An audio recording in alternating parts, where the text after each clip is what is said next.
भैली से आना बेटी चढ़ा लिया टरिया, मने मने करेली गुमाना हो।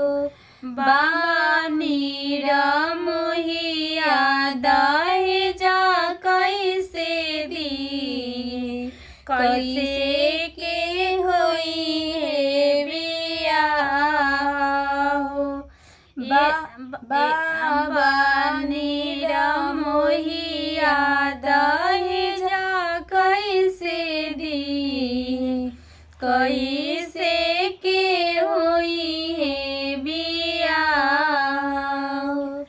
इतना बचनया माँ सुनाहू ना पाली, बाबा से करेली राजा हो।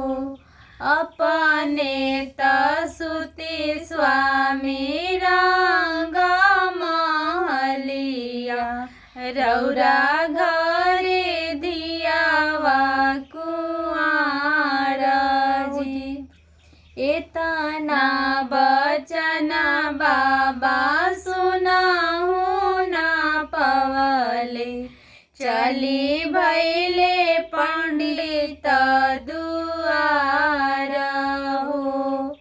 चली भैले पंडित दुआर हो।